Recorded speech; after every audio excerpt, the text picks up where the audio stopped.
नमस्कार दोस्तों। उम्मीद करता हूँ आप लोग अच्छे होंगे। दोस्तों, इस लेक्चर के शुरू में पहले एक सूचना आपको दे दिया जाए कि सूचना और संचार प्रौद्योगिकी से संबंधित जो सीरीज रिमाइंड आईएएस के यूट्यूब चैनल पर चल रही थी, वो पिछले कुछ समय से कुछ अन्य व्यवधान और स्वास्थ्य कारणों के कारण अभी पेंडिंग पड़ी हुई है, आगे नहीं बढ़ पाई है। तो उसको जल्दी ही हम लोग स्टार्ट कर लेंगे। आने वाले 1-2 दिनों में ही उसका अगला लेक्चर आपको मिल जाएगा। और उस लेक्चर में स्पेशल मैं बोलता हूँ कि एमपीपीएससी के स्टूडेंट के लिए है। मतलब मैं ऐसा लिखता हूँ उस पर, थंबनेल पे जो भी राइट लिखता हूँ, जो भी चीज़ें उसमें लिखते हैं, उसमें कंटेंट में यही रहता है। बट कई बार मैं आपको बता चुका हूँ कि वो सूचना और संचार प्रौद्योगिकी से जुड़े हुए किसी भी टॉपिक में काम करेगा, किसी भी एग्ज़ाम में काम करेगा। चाहे आप यूपीएससी की तैयारी कर रहे हों, चाहे किसी अन्य राज्य पीएससी की तैयारी कर रहे हों, या मध्य प्रदेश पीएससी की तैयारी कर रहे हों। मैं पहले भी बोल चुका हूं कि मध्य प्रदेश में हमारी ऑफलाइन क्लास स्थित है, इसलिए मैं एमपी पीएससी बोल रहा हूं। अदरवाइज उसमें सारे एग्ज़ाम के मटेरियल आसानी से कवर हो जाएंगे जो सूचना और संचार प्रौद्योगिकी से संबंधित होंगे। तो एक बार मैं मध्य प्रदेश के विद्यार्थियों के लिए ही बोल दूं कि जो एमपीपीएससी के विद्यार्थी, जो अगला आगामी प्रीलिम्स एग्ज़ाम तय समय किया गया है 20 जून को, अगर उस दिन भी होता है तो मैं उससे पहले ही आपको यूनिट 9 पूरा कंप्लीट करा दूंगा, जो पूरा मानक पर रहेगा, स्टैंडर्ड पर रहेगा। आप उसको पढ़ लेंगे तो हर एक बात समझ में तो आएगी ही, उसके साथ साथ आप एग्ज़ाम में आसानी से क्वेश्चन अटेम्प्ट कर पाएंगे, चाहे प्री और मेंस में भी अगर उससे संबंधित कोई क्वेश्चन आ रहा हो तो इसलिए वो सीरीज़ अभी जल्दी ही कंटिन्यू हो जाएगी। और उसके बाद अगर समय मिलेगा तो मैं मध्य प्रदेश पीएससी के प्रारंभिक परीक्षा के लिए ही जो यूनिट 7 है, कई मेरे स्टूडेंट ही मुझसे बोले हैं कि यूनिट 7 का थोड़ा मैटर सही नहीं मिल पा रहा है या समझ में नहीं आ पा रहा है। तो खैर, पूरा तो नहीं बोल सकता कि पूरा का पूरा कवर कर लिया जाएगा क्योंकि समय कम है, लेकिन मैं प्रयास करूंगा कि यूनिट 9 के जस्ट बाद यूनिट 7 से संबंधित भी जो मुख्य टॉपिक हैं उनको कवर किया जाए। और बाकी फिर आगे धीरे धीरे तो चीज़ें चलता रहेगा। इसके अलावा कोई और यूनिट में कवर कर पाऊँ, इसकी गारंटी नहीं दिया जा सकता क्योंकि समय बहुत कम है। फिर भी प्रयास किया जाएगा।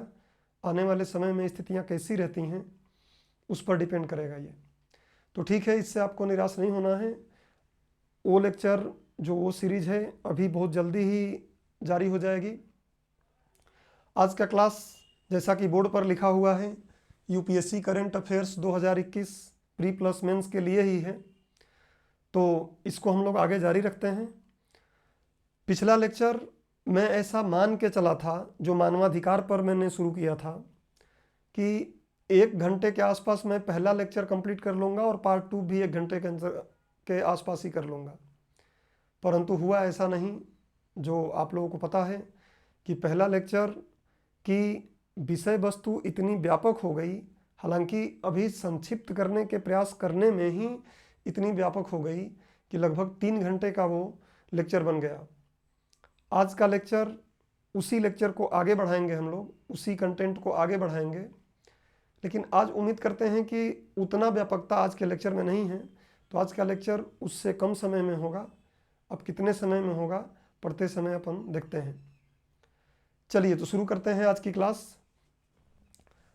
सबसे पहले हम लोग आज की क्लास में क्या पढ़ेंगे उस पर थोड़ी सी चर्चा कर लेते हैं। देखिए, सबसे पहले हम लोग यहाँ चर्चा कर लेंगे कि कुछ वैश्विक अंतर्राष्ट्रीय संगठन हैं, खासकर अंतर सरकारी संगठन हैं, जो मुख्य रूप से किसी गवर्नमेंट की नहीं है, किसी सरकार की नहीं है, या यूनाइटेड नेशन से संबंध नहीं है, बल्कि अंतर सरकारी संगठन है, एनजीओ जैसे संगठन हैं। और वो वर्ष भर कहीं ना कहीं न्यूज़ में आते ही रहते हैं। अगर आप करंट अफेयर्स पढ़ रहे होंगे और यूपीएससी के अगर आप तैयारी कर रहे हैं तो डेफिनेटली करंट अफेयर्स पढ़ रहे होंगे, तो आप देखेंगे साल भर लगभग किसी ना किसी कारण से वो न्यूज़ में रहती ही हैं। क्योंकि आपको पता है, कहीं रोहिंग्या का मामला होगा तब भी वो न्यूज़ में आएंगी, कहीं चीन में उइगुर का मामला होगा तब भी न्यूज़ में आएंगी, कुर्द का मामला होगा तब भी न्यूज़ में आएंगी, आतंकवाद का कहीं दिक्कत होगी वहाँ भी न्यूज़ में आएंगी। तो ये लगभग वर्ष पर्यंत न्यूज में रहती हैं और बहुत ज़्यादा न्यूज में रहती हैं, तो इन पर क्वेश्चन बनने का चांसेस रहता है प्रीलिम्स में भी और मेंस में भी, कहीं कुछ हम इस पे लिख सकते हैं। तो हम ज़्यादा नहीं, 2 ऐसी संस्थाओं की बात करेंगे जो बहुत ज़्यादा महत्वपूर्ण हैं, और उसके बाद भारत में जो मानवाधिकार के मुद्दे हैं उनकी बात करेंगे।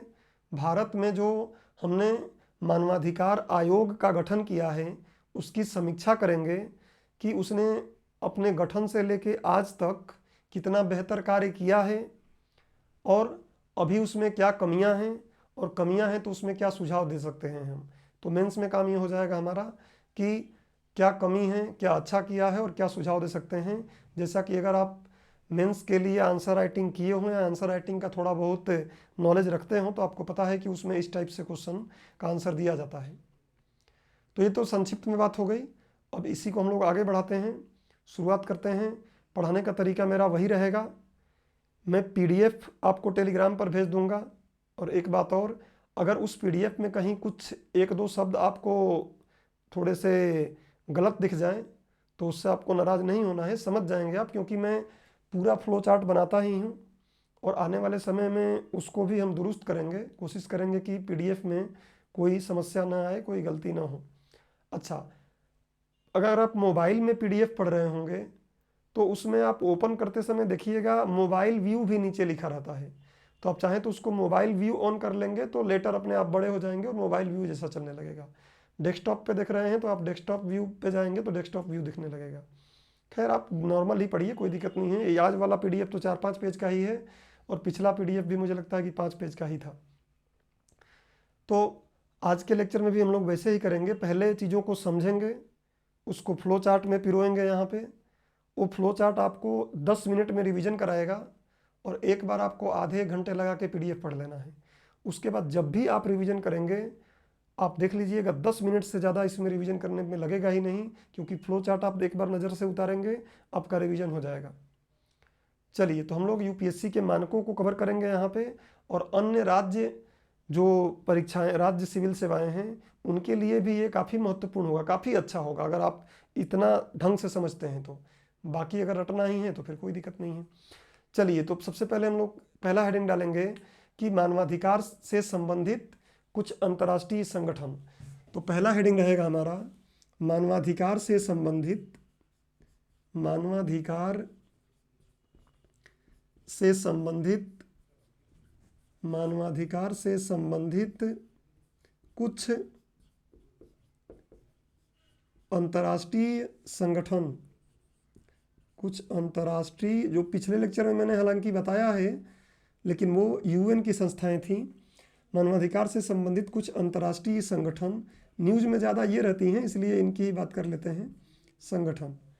अब मैं पहले ही आपको बताया कि मानवाधिकार से संबंधित जो वैश्विक स्तर पर अंतर्राष्ट्रीय अंतर सरकारी संगठन हैं, जिनको NGO भी आप बोल सकते हैं, आप पॉलिटी में NGO के बारे में पढ़ते भी होंगे, तो बहुत सी हैं, लेकिन मैं यहाँ पे सिर्फ 2 की बात करूँगा क्योंकि उन 2 का रोल ज़्यादा आपके करंट अफेयर्स में होता है, बार बार सुनाई देती हैं वो। पहला क्या है? Amnesty international. तो इसमें पहली जो है उसका नाम है एमनेस्टी इंटरनेशनल, और अगर आप तैयारी कर रहे होंगे पिछले 1 साल 6 महीने से भी तो 100% आप इसका नाम कई बार सुन लिए होंगे, एमनेस्टी इंटरनेशनल। इंटरनेशनल, ये संस्था का नाम है एमनेस्टी इंटरनेशनल। क्या इसके बारे में जानना है? थोड़ा सा एक बार सुन लीजिए। जैसा कि मैं पहले भी बोलता हूँ कि सुन लेंगे तो आप अनभिज्ञ नहीं रहेंगे कि मैं बोर्ड पे क्या लिखूंगा, और फिर मैं उसको फ्लो चार्ट में या पॉइंट वाइड यहाँ पे बोर्ड पे लिख देता हूँ, PDF में तो रहेगा ही रहेगा। पहला क्या रहेगा कि ये एक गैर सरकारी संगठन है। गैर सरकारी में पहले ही बता दिया कि किसी एक विशेष सरकार का नहीं, सारे सरकारों के द्वारा मिलकर नहीं, ऐसा कुछ नहीं है। तो एक गैर सरकारी संगठन है। इसकी स्थापना वर्ष 1961 में हुई थी, 1961 में हुई थी। इसका जो हेड क्वार्टर है वो ब्रिटेन के लंदन में है। इसकी स्थापना करने वाले जो व्यक्ति थे उनका नाम था पीटर बेंसन, पीटर बेंसन। और इसकी स्थापना की जो रोचक कहानी ये है कि पीटर बेंसन साहब ने क्या किया कि देखा कि ब्रिटेन में बहुत से ऐसे कैदी हैं जिनको सिर्फ इसलिए जेल में डाल दिया गया है जो शांतिपूर्वक कभी प्रदर्शन कर रहे थे या शांतिपूर्वक अपने मानव अधिकारों का आवाज़ उठा रहे थे और कोई हिंसा नहीं किए हैं, फिर भी उनको जेल में डाल दिया गया है। तो इनके इस मुद्दे को उठाकर और इनको रिहा कराने के लिए इन्होंने इस संस्थान का गठन किया था। लक्ष्य क्या है? डेफिनेटली मानवाधिकारों से संबंधित है, तो लक्ष्य क्या रहेगा कि किसी एक ऐसी दुनिया का निर्माण करना जहां व्यक्ति क्या करे, तो मानवाधिकारों की जो सार्वभौमिक घोषणा हुई है 1948 में, पिछले लेक्चर में आपको बताया था 10 दिसंबर 1948 को जो घोषणा हुई थी चार्टर में, यूएन के चार्टर में मानवाधिकारों के, उसी के कारण मानवाधिकार दिवस भी हम 10 दिसंबर को मनाते हैं। तो उसमें जो कुछ भी बातें की गई हैं, कम से कम मानव उन अधिकारों को एक्सेस कर पाए आसानी से। और उसके अलावा और जो अंतर्राष्ट्रीय दस्तावेज हैं जहाँ पे सर्वमान्यता है, उन सारे अधिकारों को विभिन्न देशों के जो नागरिक हैं वो उसको आसानी से एक्सेस कर पाएँ, ये इसका उद्देश्य है। और इसने अपना काम बेहतर किया भी है, और इसलिए इसको आप देखेंगे तो 1977 में नोबेल प्राइज़ भी मिल चुका है शांति के क्षेत्र में। डेफिनेटली ये तो शांति का क्षेत्र ही होगा, तो शांति के क्षेत्र में इनको नोबेल प्राइज़ मिला है। मानव की गरिमा की रक्षा के लिए इनको दिया गया था ये। और 1978 में इनको संयुक्त राष्ट्र मानवाधिकार पुरस्कार भी मिला है। तो ये एक इतनी सी बात हो गई कि क्या है ये, और प्रीलिम्स के व्यू से ये काम का हो सकता है, न्यूज़ में अक्सर बना रहता है। मानवाधिकार एक बड़ा ज्वलंत मुद्दा भी है, हर समय न्यूज़ में आता रहता है। अब इस बात को मैं बोर्ड पे लिख रहा हूँ क्योंकि आप सुन लिए हैं, तो आप मेरे साथ लिखेंगे और समझ में आपको आएगा भी। देखिए मैं यहाँ पे फ्लो चार्ट बना रहा हूँ और बोर्ड पर जहाँ तक दिखेगा वहीं तक मैं यूज कर पाऊँगा। सबसे पहले क्या करेंगे कि गैर सरकारी संगठन है, मैं छोटे छोटे पॉइंट यहाँ बस लिख रहा हूँ, बाकी पीडीएफ में है, आप पढ़ लेंगे तो एक बार समझ में आ जाएगा। गैर सरकारी संगठन, एक बात तो ये हो गया। इसी में दूसरी बात हम लिख लेते हैं कि ये क्या है, इसका जो हेड क्वार्टर HQ लिख दूँ, समझ जाएंगे आप, मुख्यालय। इसका मुख्यालय कहाँ है, तो लंदन में है।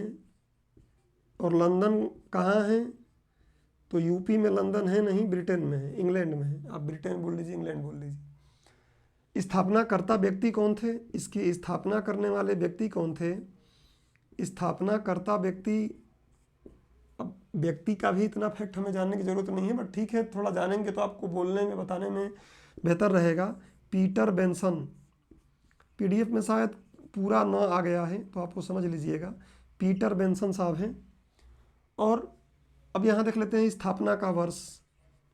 स्थापना का वर्ष, स्थापना का वर्ष क्या है, तो स्थापना का वर्ष इसका है 1961। मैं इसी में बता देता हूँ स्थापना का कारण क्या था। तो कारण थोड़ा सा लिख लेते हैं कि ऐसे कैदियों को रिहा कराना, उस समय तत्कालिक कारण क्या था, ऐसे कैदियों को रिहा कराना जो बिना किसी हिंसा के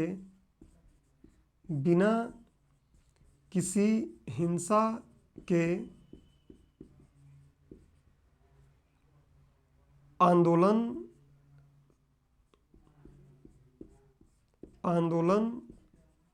करने के कारण भी कैद हैं। शॉर्ट में इतनी बात आपके दिमाग में होनी चाहिए, ये उस समय मुख्य इसका तात्कालिक कारण था। उसके बाद क्या कर लेंगे, तो इसका लक्ष्य क्या है।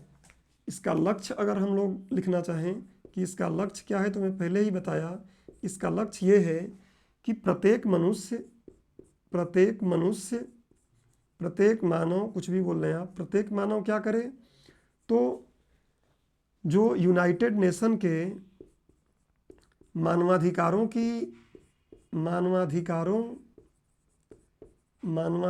की सार्वभौमिक घोषणा की गई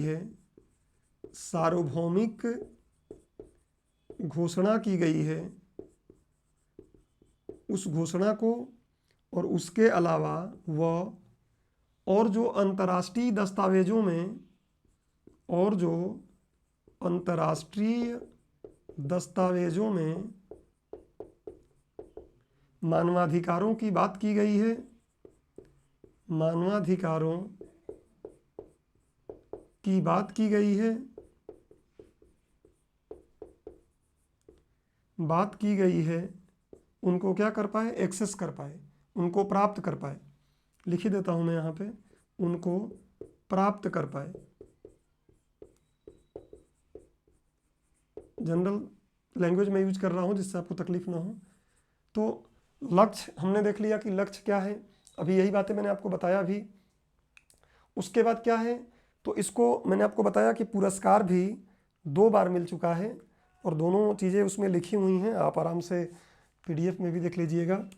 पुरस्कार की मैं यहाँ पे अगर बात करूँ, या उपलब्धि बोल सकते हैं आप, पुरस्कार या उपलब्धि की अगर हम बात करें तो इनको पुरस्कार अब तक 2 बार मिला है।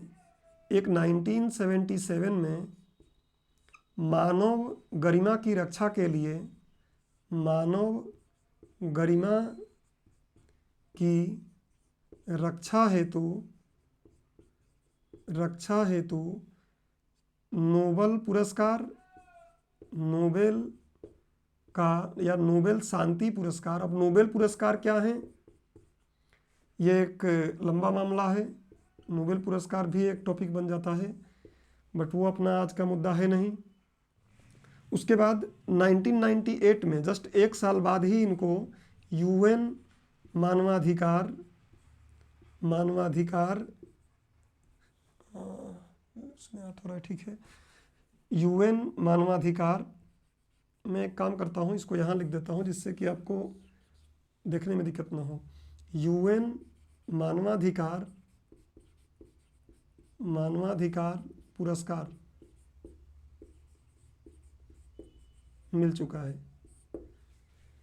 तो ये एक संक्षिप्त में जो मैंने बात आपको बताया, पीडीएफ पढ़ के पूरा पीडीएफ बार बार पढ़ें, उससे बेहतर है एक बार इस फ्लो चार्ट को देखेंगे। कॉपी में बनाना धीरे धीरे आप सीख ही जाएंगे, अगर सीखे होंगे तो अच्छी बात है। आपको अगर क्विक रिवीजन करना है तो ये काम करना ही पड़ेगा, चाहे सब्जेक्ट कोई भी हो। तो ये तो हो गया इसके बारे में। अब थोड़ा सा इंडिया में इसकी बात कर लेते हैं। जैसा कि ये इसके बारे में बात होगी, तो थोड़ा सा इंडिया के बारे में बात कर लेते हैं। क्या इंडिया में भी ये है? तो इंडिया में भारत सरकार ने कोई इसको नहीं ओपन किया है, बल्कि इसी संस्था ने भारत में भी इसका एक मुख्यालय रख दिया है कि भाई तू बैठ के यहाँ देखा कर कि भारत में मानवाधिकारों का उल्लंघन हो रहा है या नहीं हो रहा है तो थोड़ा बहुत चिल्ला चोट करो। अब जाहिर सी बात है कि गैर सरकारी संगठन है तो क्या कर लेंगी ये, आपको पता है, सिर्फ दबाव बना सकती हैं, अंतर्राष्ट्रीय दबाव बनाती हैं ये। जैसे बोलेंगे कि जम्मू कश्मीर में भारत के द्वारा ये किया जा रहा है, ये किया जा रहा है, तो इससे क्या होगा, जो भारत का साख है या भारत की जो अंतर्राष्ट्रीय तरीके से जो छवि बनी हुई है उस पर कुठाराघात होगा, और भारत फिर अगर ऐसा होगा तो उस पर कहीं ना कहीं कुछ एक्शन लेने की कोशिश करेगा। तो इस तरीके से अपना काम करती हैं, दबाव के रणनीति से। एमनेस्टी, अब ध्यान रखिएगा यहाँ पे मैं भारत यहाँ लिख देता हूँ बस, जिससे कि आपके दिमाग में जाए कि भारत की बात हो रही है। क्या है यहाँ पे, तो इसके लिए मुझे लगता है कि आपको, ठीक है बता देता हूँ। पहला बात क्या है कि एमनेस्टी इंटरनेशनल इंडिया करके एक संस्थान है भारत में, और ये किसके द्वारा शुरू किया गया है, तो इसी के द्वारा शुरू किया गया है। ये बात आपको समझ में आ गया। इसके द्वारा क्या है, तो इसका पंजीकृत मुख्यालय, जहाँ पंजीकृत हुई है ये संस्था, उसका मुख्यालय बेंगलुरु में है। और इसके पहले अध्यक्ष जो भारत से रहे हैं, मैं भारत वाले की बात कर रहा हूँ, वो अटल बिहारी वाजपेयी जी जब थे तो उनके समय में रक्षा मंत्री हुआ करते थे हमारे जॉर्ज फर्नांडिस जी, वे इसके अध्यक्ष रह चुके हैं, वो प्रथम अध्यक्ष थे। खैर इतना भी फैक्ट हमको आवश्यक नहीं है, फिर भी छोटी बात है तो लिख लेते हैं। तो पहला बात क्या है, भारत में एमनेस्टी इंटरनेशनल इंडिया आगे लगा दीजिए बस, ये इंडिया कौन शुरू किया है, तो एमनेस्टी इंटरनेशनल के द्वारा ही, एमनेस्टी इंटरनेशनल को मैं इंग्लिश में लिख देता हूँ इसे, इंटरनेशनल के द्वारा ही स्थापित है। अभी बताया कि पंजीकृत, जहाँ ये संस्था पंजीकृत है, जैसे मेरी कोचिंग क्लास पंजीकृत विशेष सिटी में है, वैसे ही हर एक उद्योग धंधे किसी विशेष सिटी में पंजीकृत है, किसी विशेष कंट्री में पंजीकृत है। वैसे ही ये पंजीकृत है कहाँ? भारत में, बेंगलोर में। और बेंगलोर ना बोले हम लोग, बेंगलुरु शायद, अब तो बेंगलुरु ही बोले। बेंगलुरु में पंजीकृत इसका मुख्यालय है। और एक बात जो मैं बताया आपको भी बता देता हूँ यहाँ पे कि भारत से प्रथम अध्यक्ष इस संस्था के प्रथम अध्यक्ष जॉर्ज फर्नांडीज, जैकलीन फर्नांडीज मत याद कर लीजिएगा, जैकलीन फर्नांडीज अलग है और ये जॉर्ज फर्नांडीज अलग है, और इनका आपस में संबंध भी नहीं है कि ये शायद बाप बेटी हों, ठीक है। तो फर्नांडीज, क्या समझदार हैं आप लोग। तो जॉर्ज फर्नांडीज थे। ये थोड़ी सी भारत से जुड़ी बात हो गई। अब हमने ये तो संस्था के बारे में बात कर लिया प्रीलिम्स में, थोड़ी वर्तमान चर्चा कर लेते हैं कि ये न्यूज़ में क्यों रही है। पिछले साल भी न्यूज़ में रही है, ये पिछले साल भी न्यूज़ में रही है और अभी भी न्यूज़ में, तो हर दिन कहीं ना कहीं 10 दिन में एक बार न्यूज़ पे बन ही जाते हैं। तो अब अगली हेडिंग हम डालेंगे वर्तमान चर्चा या वर्तमान न्यूज़, कि क्यों इस संस्था को मैं पढ़ाया। करेंट अफेयर्स पढ़ रहे हैं तो इस संस्था को क्यों पढ़ाया, ये भी थोड़ा सा देख लेते हैं। वर्तमान चर्चा लिखता हूँ, हेडिंग अपने आप को अपने ही बनाना है, तो वर्तमान चर्चा कर लेते हैं। एमनेस्टी इंटरनेशनल से जुड़ी वर्तमान चर्चा। क्या चर्चा है? तो एकदम वर्तमान चर्चा में दो चर्चा दिमाग में आती है। एक तो है 370 क्या? अनुच्छेद, धारा नहीं, अनुच्छेद 370 के स्थगन के पश्चात ये न्यूज में रही। और खासकर इसलिए न्यूज में रही कि भारत ने क्यों ऐसा कर दिया। इसलिए न्यूज में इसलिए रही कि भारत वहाँ पे 4G की सेवाएं बंद कर दिया था और भी कई चीज़ें, कर्फ्यू जैसा कर दिया था। तो फिर ये न्यूज में आई थी कि भैया वहाँ मानवाधिकारों का उल्लंघन हो रहा है, इंटरनेट पाने का अधिकार तो जीवन के अधिकार में है, फिर इंटरनेट वहाँ पे नहीं मिल रहा है, बच्चे स्कूल नहीं जा पा रहे हैं। इस टाइप से काफ़ी बीच बीच में इसका रिपोर्ट न्यूज आता जा रहा था। और 2020 में एक और, 2020 में आप देखेंगे तो जो लेटेस्ट इसका ज़्यादा न्यूज़ में रहा है, तो जब हटा था 19 में और तब से अब तक बना ही है। 2020 में आप देखेंगे तो भारत सरकार ने एक नागरिकता संशोधन कानून लेकर आया। और नागरिकता संशोधन कानून में आप देखेंगे दिल्ली में क्या हुआ। तो दिल्ली में जब हुआ तो पुलिस और इस कानून के, जो नागरिकता संशोधन कानून है, इसके समर्थक और विरोधियों के बीच में दंगा बन गया। वो पूर्वोत्तर जो दिल्ली है, तो वहाँ पे ये बोला गया इसके द्वारा कि पुलिस के द्वारा काफ़ी ज़्यादती की गई है लोगों के द्वारा, इसलिए भारत सरकार इसको निष्पक्ष तरीके से जांच कराए। तो इसलिए भी ये न्यूज़ में थी, और न्यूज़ में थी तो क्वेश्चन पूछा जा सकता है। तो थोड़ा सा लिख लेते हैं कि ये वाला बात तो हो गया है। 2020 में क्या करेंगे, इस संस्था ने अपनी एक रिपोर्ट में पूर्वोत्तर दिल्ली में हुए, अपनी एक रिपोर्ट में पूर्वोत्तर दिल्ली में हुए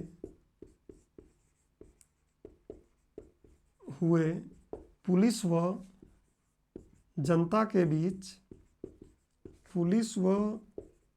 के बीच हिंसक झड़प में मानवाधिकारों के उल्लंघन की निष्पक्ष जांच कराने को कहा है। निष्पक्ष जांच कराने को कहा। ये हमारे काम का नहीं है, मुझे लगता है कि ना ये यूपीएससी के काम का है और ना ही किसी राज्य पीएससी का। संदर्भ है, आपको ये तो पता चले कि मैं बता क्यों रहा हूँ, और अपने मन से आपके अंदर डेवलप हो बात कि आगे हमको पढ़ना कैसे है। संस्था न्यूज में बनेगी ज़्यादा तो फिर उसके बारे में पढ़ना पड़ेगा, क्वेश्चन यूपीएससी पूछ सकती है। तो उसने बोला था कि मानवाधिकारों का इसमें काफ़ी उल्लंघन हुआ है, एक स्वतंत्र संस्था आप बनवाइए और इसकी जांच कराइए। किस लिए हुआ था ये दंगा? तो अभी मैंने बता दिया कि भारत सरकार ने क्या किया था, यहाँ लिख देता हूँ।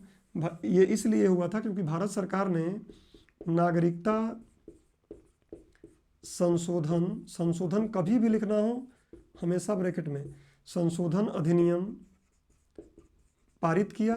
और पारित किया तो इसके दो पक्ष बन गए, एक पक्ष वाले हो गए जो बोल रहे थे अच्छा है, एक बन गए विरोधी, खासकर मुस्लिम संप्रदाय के लोग, वो बोले कि नहीं तो बेकार है। और इन दोनों के बीच में फिर हो गया झड़प, और जब इनके बीच झड़प हुआ तो फिर पुलिस भी बीच में आ गई और पुलिस ने दोनों लोगों का तबीयत से कुटाई किया कुछ लोगों का, और उसके कारण फिर ये इनका काम ही यही है पूरे विश्व में देखना, तो ये न्यूज में आ गई संस्था। तो ये इसका संदर्भ था कि इसलिए मैंने इस संस्था को पढ़ाया और मानवाधिकार टॉपिक लिए ही हैं। तो मेरा मानना यह है कि मानवाधिकार अगर एक बार आप पढ़ लें तो बार बार आपको बस संदर्भ ही जानना रहे, बाकी सारी चीज़ आपको पता रहे। और पिछला लेक्चर अगर आप देख लिए होंगे और ये लेक्चर देख लेंगे तो प्री मेंस दोनों ही संभाल लेंगे। इवन कभी आप ऑप्शनल सब्जेक्ट में भी इससे जुड़ा हुआ कोई मुद्दा आता है तो उसको भी देख लेंगे, खासकर लोक प्रशासन में या PSIR में कहीं आ जाता है, कहीं सोशल ये जो समाज शास्त्र है उसमें कहीं कुछ ऐसा आ जाता है, तब भी आप संभाल पाएंगे। चलिए, तो ये हो गया, हमने देख लिया कि वर्तमान चर्चा क्यों। अब एमनेस्टी इंटरनेशनल की आलोचना थोड़ी देख लेते हैं कि इन लोगों की, कोई भी व्यक्ति कितना भी अच्छा काम करे, कितना भी बुरा काम करे, केवल तारीफ उसकी हो जाए संभव नहीं है, आलोचना तो होनी ही है। आपको पता है कि कोई भी व्यक्ति रहे आलोचना तो होनी ही है।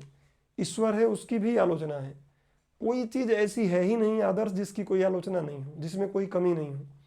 तो आलोचना इसकी भी होती है और कहीं कहीं आलोचना सही भी होती है।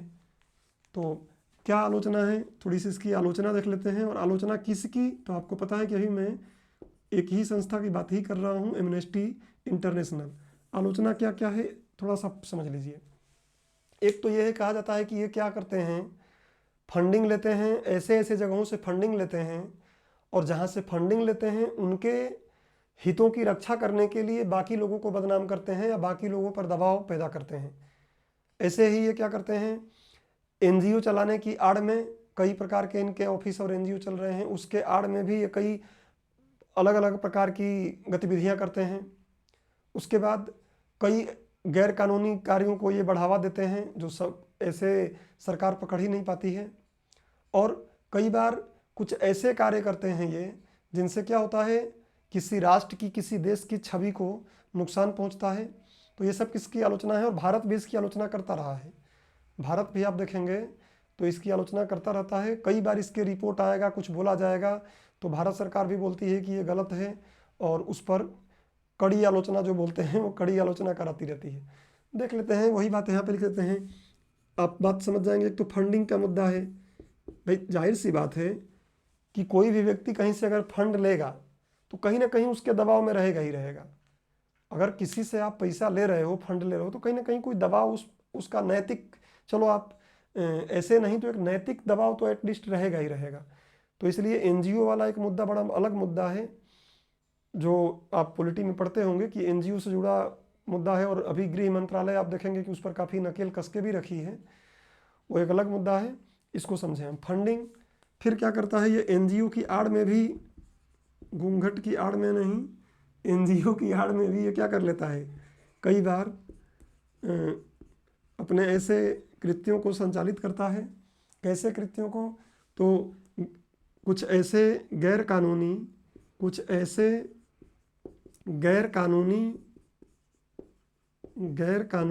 कृत्यों को बढ़ावा देता है जो संबंधित राष्ट्र की छवि को नुकसान करते हैं या नुकसान पहुंचाते हैं। देखिए, ये एकदम सही नहीं कि ऐसा करते ही हैं ये, बट आलोचना ऐसी सरकारें करती हैं, तो मैं बता दे रहा हूँ। अदरवाइज अगर मानवाधिकारों का हनन पर कोई संस्था आवाज़ न उठाए तो ये भी सही नहीं है।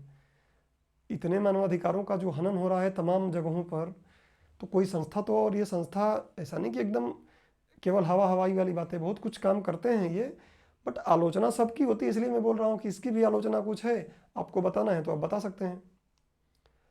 अब दूसरी संस्था की बात करेंगे। एक संस्था निकल गई, ये संस्था खूब न्यूज में रहती है। अगर आप एक बिगनर होंगे, शुरुआत किए होंगे तैयारी करने का, तो अब देखिएगा जब तक आप यूपीएससी की तैयारी करेंगे और तैयारी करके जॉब लग भी जाए अगर आपका, उसके बाद भी अगर आप करंट अफेयर्स और पढ़ाई पर अपनी जारी रखते हैं, जानने सीखने की अपनी जो आकांक्षाएं हैं उसको जीवित रखते हैं, तो आपको सुनने को बार बार मिलेगी।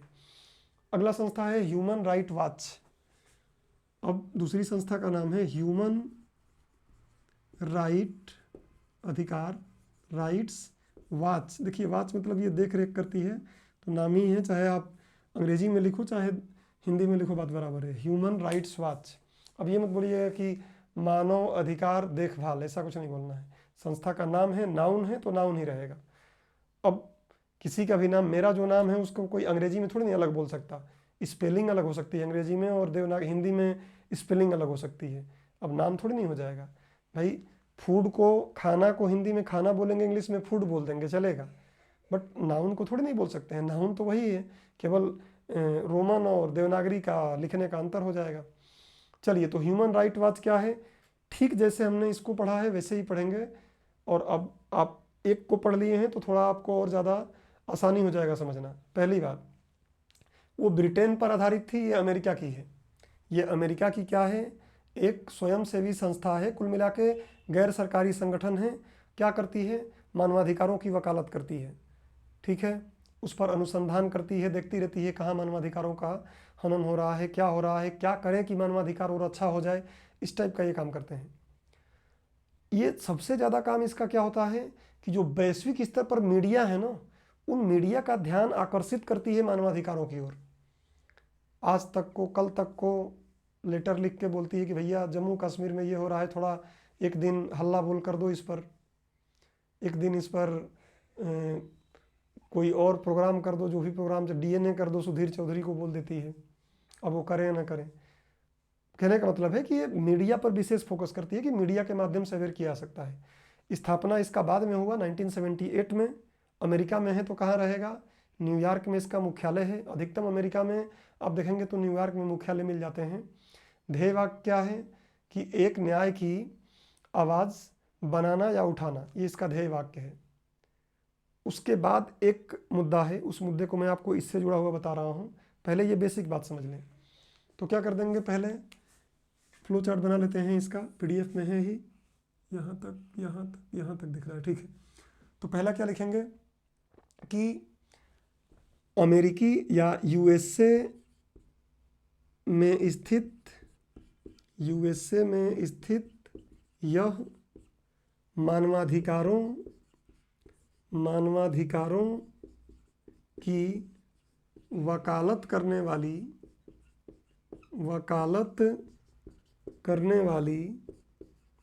एक स्वयंसेवी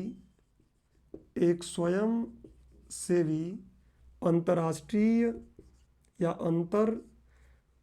अंतर्राष्ट्रीय संगठन है, ठीक है, अमेरिका में स्थित है, ये आप दिमाग में रखेंगे। उसके बाद स्थापना देख लेते हैं इसका। तो इसका स्थापना क्या कब हुआ, 1978, 1978 में इसकी स्थापना हुई। HQ हेडक्वार्टर न्यूयॉर्क बिहार में है नहीं, यूएसए में ही है। और क्या इसमें बताया मैं आपको कि इसका एक ध्येय वाक्य भी है, यही लिख लेते हैं स्थापना के साथ ही। ध्येय वाक्य खैर बैंक और एसएससी और राज्य पीएससीओ में पूछा जा सकता है, यूपीएससी शायद ही पूछे।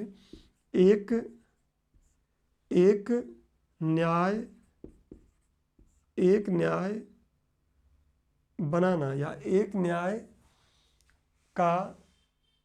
न्याय की आवाज़ बनाना, ऐसा बोलिए आप, एक न्याय की आवाज़ बनाना। एग्जैक्ट आप एक बार देख भी लीजिएगा जाके, इसके साइट पर मिल जाएगा। एक न्याय की आवाज़ बनाना, 99% यही है इसका ध्येय वाक्य। मोटो हर एक, जैसे रिमाइंड आईएएस का आप देखेंगे creating a path of learning है, वैसे ही इनका है। तो ये इनकी बात हो गई। अब एक इसकी जुड़ी, अच्छा अब एक यहाँ पे महत्वपूर्ण बात हम ये देख लेते हैं। अच्छा, कार्य पहले समझ लो कि कार्य क्या है, अभी बताया जो, क्या क्रम में थोड़ी चीज़ें रहें तो बढ़िया रहे। कार्य क्या है, तो मुख्यतः मैं बता रहा हूँ, बाकी तो कार्य मानवाधिकारों का वही करना है। क्या करना है, आपको पता है कि मानवाधिकारों की देख रेख करना है कि कहाँ क्या हो रहा है, इस पर अनुसंधान करना है कि कैसे और बेहतर किया जा सकता है, मानवाधिकारों को रिसर्च करना है। लेकिन सबसे मुख्य कार्य क्या है कि वैश्विक मीडिया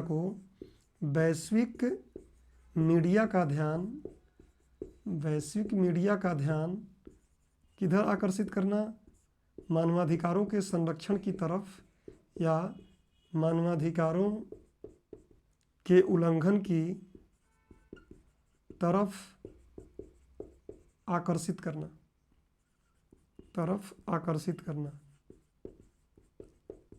ये इसका मुख्य कार्य है, करती भी है। अब बात आती है इसका एक मुख्य पहलू हम थोड़ा समझ लेते हैं, ये शायद आपको आइडिया ना हो। 2006 में इसने एक रिपोर्ट जारी किया था, और रिपोर्ट भी इतनी खतरनाक कि इसमें वॉल्यूम कितने थे, शायद 18 वॉल्यूम थे इसमें। अगर आप देखेंगे तो इसमें 18 वॉल्यूम थे। वॉल्यूम को हम क्या बोल लेंगे, भाग बोल लीजिए, जो भी। 18 वॉल्यूम, भाई अपना इकोनॉमिक सर्वे 2 वॉल्यूम में आता है ना, ये इतना फ्री था कि 18 वॉल्यूम बना दिए थे। क्या था उस रिपोर्ट, पूरा वो आधारित था कश्मीर पर। और क्या रिपोर्ट था इसका, आप मेंस में जिक्र कर सकते हैं। रिपोर्ट का नाम था everybody lives in fear, everybody lives in fear, सभी लोग क्या हो रहे हैं, एक भय में जी रहे हैं। और उसके बाद फिर आगे क्या बोला, पैटर्न्स ऑफ इम्प्यूनिटी,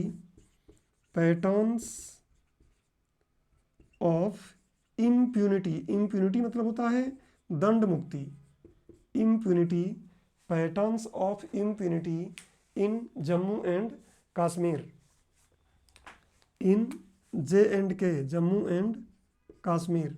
ये एक रिपोर्ट इसने जारी किया था और इसने तहलका ही मचा दिया था एक तरीके से। इसमें हालांकि केवल भारत को या केवल पाक को नहीं, दोनों को उसने लताड़ा था। 18 वॉल्यूम में आप गूगल जाके देखेंगे तो पूरा खुल जाएगा, उतना पढ़ने की आवश्यकता नहीं है।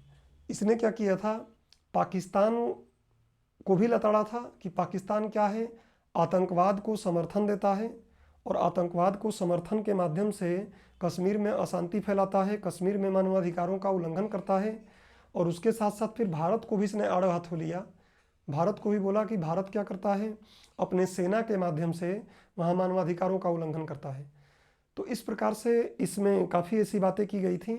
तो इस को आप मेंस में कहीं यूज कर पाएंगे अगर ऐसा बात आएगा तो कहीं ना कहीं मतलब हमें सुधार करने की आवश्यकता है कुछ और भी मानवाधिकारों में, जिससे कि ऐसी संस्थाएं हमें कम से कम क्रिटिसाइज न करें।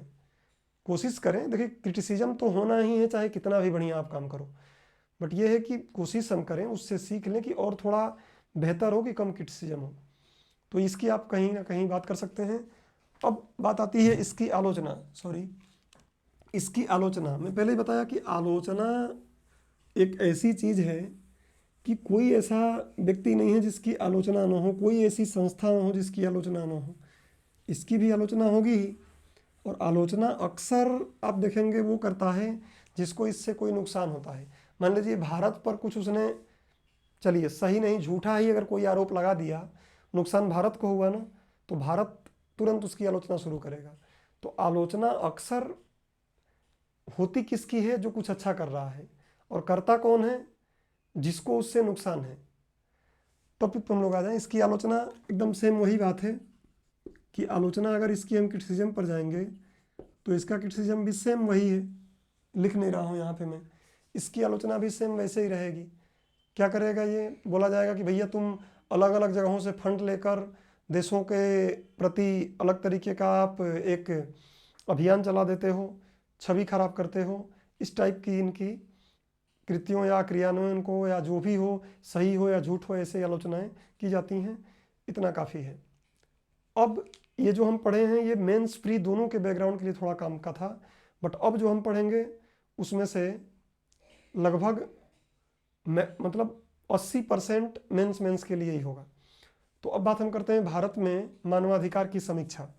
अगली हेडिंग, एक्चुअली मैं बोर्ड पर वही रखता हूँ जो पढ़ाता हूँ, क्योंकि पीपीटी यहाँ पे है नहीं कि मैं उसको आगे कर सकूँ, और पीपीटी से पढ़ाने का थोड़ा मुझे जमता भी नहीं है, क्योंकि उसमें वही लिखा रहता है, वही पढ़ते रहता है आदमी, आप भी बोर होते हैं। तो इसलिए मैं बोर्ड पर वही रखता हूँ जो पढ़ा रहा हूँ। जैसे ही वो ख़त्म हो गया टॉपिक तो उसको मिटाया, फिर अगला टॉपिक लेके आया। तो अगला टॉपिक हमारा है भारत में मानवाधिकार की समीक्षा विषय कुछ कर लीजिए। तो भारत में, अब मैं एक काम करता हूँ, ऊपर का ये हटा देता हूँ बात, क्योंकि संस्थान खत्म हो गए। अब हम लिखेंगे भारत में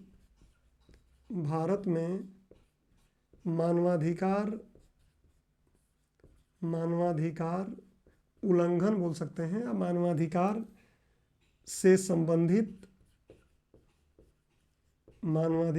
संबंधित मुद्दे, या इसी को बोल सकते हैं क्या, समीक्षा। अच्छा, एक बात और आप दिमाग में रखिएगा कि भारत में मानवाधिकार से संबंधित जो हम समीक्षा करेंगे इसमें बहुत सी बातें हैं, सबको नहीं लिखना है। मैं भी यहाँ कई बातें करूँगा, आप जब पेपर देंगे उस समय करंट में कुछ बातें हुई हैं तो मेंस में आप लिख सकते हैं।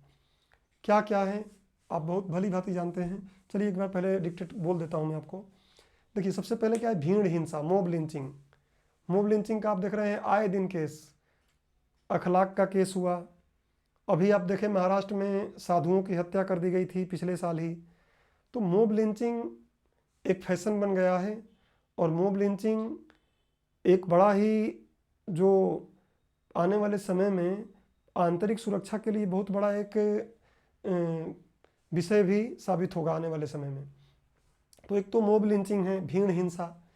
अब देखेंगे, अब से पहले 2018 की शायद बात है कि उत्तर प्रदेश के देवरिया में शेल्टर होम में बच्चियों के साथ जो कृत्य किया गया था वो भी क्या है, मानवाधिकार का हनन हुआ। बिहार के मुजफ्फरपुर में 2011 के आसपास सांप्रदायिक दंगे हुए थे। उसके बाद आप देखेंगे कोविड-19 का पलायन, जो उसी लिए मैं पढ़ा ही रहा हूँ इसको, तो कोविड-19 का जो पलायन किए माइग्रेंट लेबर्स इधर उधर, तो उनमें हुआ जो, वो भी एक मुद्दा था। नागरिकता संशोधन अधिनियम हुआ, उसमें भी आपने देखा कि यही बात आई। बंगाल चुनाव अभी हुए हैं हाल फिलहाल में, देखिए वहाँ पर भी ऐसी कितनी घटनाएं हुई। महाराष्ट्र में जो साधुओं की हिंसा है वो मैं आपको बता ही दिया। तो ये तो तात्कालिक कुछ हैं जो आने 7-8 या 2-4-1 साल के बीच की बातें हैं। कुछ पुरानी बातें भी हैं, पहले इन नई बातों को देख लीजिए कि क्या क्या विषय हैं। तो विषय में सेम यही बात है, और आप अपने एग्ज़ाम में जब पेपर दीजिएगा उस समय आसपास की घटनाओं को लिखिएगा। मैं यहाँ लिखता हूँ भीड़ हिंसा एक बड़ा मुद्दा है, इस पर तो एक पूरा क्वेश्चन ही पूछा जा सकता है, और कई जगहों पर इसके क्वेश्चन कई पेपरों में बन सकता है। भीड़ हिंसा, मॉब लिंचिंग जिसको हम बोलते हैं। फिर एक कर लेते हैं हम, कुछ मैं लिख रहा हूँ, बहुत सी हैं। उत्तर प्रदेश के देवरिया एक ज़िला है, यूपी के देवरिया ज़िले के शेल्टर होम, आश्रय स्थल जिसको बोलते हैं, शेल्टर होम में बच्चियों के साथ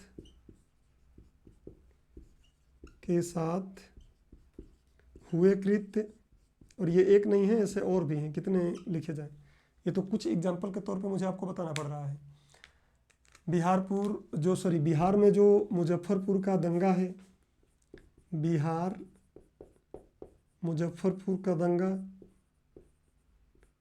मुजफ्फरपुर का दंगा, ध्यान रखिएगा। मुजफ्फरपुर में आप जाएंगे तो मुजफ्फरपुर में, वहाँ हालांकि हम लोग तो यूपी बिहार में आप जाएंगे तो भौरी बोला जाता है या बाटी बोला जाता है, बट वहाँ पे लिट्टी इसको बोलते हैं। वहाँ की लिट्टी बहुत फेमस है, लीची नहीं, लीची तो बिहार की फेमस है ही, लिट्टी की बात कर रहा हूँ। कभी जाएं तो आप देखिएगा लिट्टी क्या होता है। ये 2013 की बात है, 2018 की बात है। मैं कुछ एकदम करंट घटनाओं को आपको पता ही है, कुछ बता ही दिया, उसके साथ साथ थोड़ी सी पुरानी घटनाओं को भी बात कर दे रहा हूँ। कोविड वाला मुद्दा मैं बस डायरेक्ट यहाँ पर लिख दे रहा हूँ, माइग्रेंट पलायन, तो आप क्या बोल सकते हैं, डायरेक्ट मैं माइग्रेंट पलायन ही लिख देता हूँ, इतना तो आप कर ही लेंगे। माइग्रेंट पलायन का मुद्दा, और इसी मुद्दे को लेकर मेरा मानवाधिकार पढ़ाने का मुख्य पर्पस यही था, संदर्भ यही लिया था मैं और उसको लिया। उसके अलावा आप देख रहे हैं कि मैं पहले ही बोल रहा हूँ कि ये तो ऐसा एक मुद्दा है कि हर साल चलता ही रहता है, बट इस बार थोड़ा ज़्यादा, तो हो सकता है कि एग्जाम में क्वेश्चन प्रीलिम्स में पूछ ले। और क्या कर सकते हैं, एकदम हाल फिलहाल का बंगाल चुनाव देख लीजिए, बंगाल चुनाव का हिंसा, ये भी पॉलिटी में एक बहुत अलग टॉपिक हो जाएगा, बट हम लोग करंट के तरीके से पढ़ रहे हैं, आप और इस पे काम करते रहिए। नागरिकता संशोधन वाला जो हिंसा हुआ था, नागरिकता संशोधन अधिनियम, संशोधन एक्ट अधिनियम से संबंधित जो हिंसा हुआ था अभी बताया, तो ऐसे बहुत से हो जाएंगे, आप इत्यादि कर लीजिए जो भी आप चाहें। तो अभी मैं एक और चीज़ बताया था अभी कि महाराष्ट्र, MH लिख देता हूँ, महाराष्ट्र में साधुओं को जो मारा गया था, साधुओं की हत्या, जम्मू कश्मीर वाली बात, बहुत सी बातें हैं, कितना लिखेंगे, वो तो मैं आपको एक बता रहा हूँ कि ऐसी कुछ बातें रहती हैं। ये हाल फिलहाल की बातें हैं, मतलब 8 बहुत पीछे अपन गए हैं, तो कहाँ गए हैं, 2013 तक गए हैं। थोड़ा और 25-30 साल पीछे चलते हैं, देखते हैं पहले क्या है, थोड़ा सा 25-30 साल पहले की बात कर लेते हैं। तो इसी बात में थोड़ा पूर्व की बात कर लेता हूँ मैं, और डेफिनेटली आप सुने होंगे, पढ़े होंगे इनके बारे में, लेकिन मेरा मतलब यह है कि आपको कंटेक्स्ट दे दूं कि आपके दिमाग में बात क्लियर रहे। पूर्व में अगर हम देख लें तो पूर्व में भी बहुत सी हैं, एक बार चर्चा करें फिर लिखें। मैं जहाँ तक खुद को पढ़ते समय देखा हूँ कि एक बार अगर कोई समझाता है और फिर फ्लो चार्ट बनाता है, लिखवाता है, तो हम भी अपने मन से पेन चला पाते हैं। डायरेक्ट लिखवा रहा है, बोले जा रहा है ना, दिक्कत होती है। तो अब क्या हो जाएगा, एक आपने सुना होगा ऑपरेशन ब्लू स्टार, अभी कुछ समय पहले उसका दिन भी आया था, तो बड़ा न्यूज़ में आर्टिकल आए थे। तो ऑपरेशन ब्लू स्टार के बाद आपको पता है कि इंदिरा गांधी की हत्या करा दी गई थी क्या, या उनके जो भी हो, उनके जो गार्ड थे वो आपको पता है कि उनको मार दिए थे। उनको मारने के बाद जो 1984 में दंगे भड़के थे, वो दंगे खतरनाक दंगे थे, और उस दंगों में सबसे मुख्य रूप से कौन टारगेट था, सिख, क्योंकि वो जो उनके गार्ड थे वो सिख थे। तो सिखों को इतना टॉर्चर किया गया, इतना मारा गया, आप देखेंगे न्यूज़ वगैरह में उस समय के कि जलते टायर में आग लगाकर और पहना दिया जाता था ऊपर से, इस तरीके से जला के मारा जाता था। भयंकर दंगे हुए, और उस दंगे की ही देन है कि आप देखेंगे कि अलग अलग भारत के अलग अलग क्षेत्रों में सिख लोग जाके बस गए, और उनको सरकार ने सुविधा भी दिया। तो इस तरीके से वो एक भयंकर हिंसा हुआ था। गोधरा कांड का नाम सुने होंगे आप, मोदी इस कारण, उनके विरोधी उनको बदनाम करते हैं गोधरा कांड के कारण, जो वहाँ पे ट्रेन में आग वाली बात के बाद भड़की थी वहाँ पे दंगा। आपको पता है कि वो एक बड़ा ही चर्चित कांड है, और मोदी, कहा जाता है कि मोदी का जो गवर्नेंस है उस पर एक, उनके विरोधी बोलते हैं कि दाग है, उन पर ये दाग लगा हुआ है।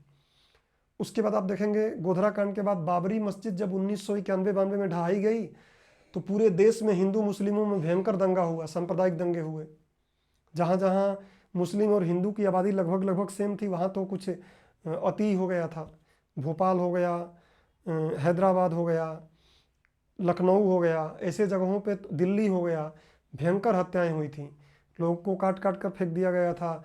कुछ हिंदू संप्रदाय के मुस्लिमों को, तो मुस्लिम संप्रदाय के हिंदुओं को, इस तरीके से भयंकर घटनाएं हुई थी। तो भी तो मानवाधिकारों का उल्लंघन है। मैं मान लीजिए हिंदू हूँ, मुझे कोई फर्क नहीं पड़ता कि वहाँ राम मंदिर बन रहा है या मस्जिद बन रहा है, ईश्वर एक है, ठीक है, लेकिन मैं बाइक से जा रहा हूँ और कोई मुस्लिम संप्रदाय या कोई भी मुझे मार दे, तो मेरा उसमें क्या गलती है, मेरा तो अनावश्यक मानवाधिकारों का उल्लंघन हो गया ना।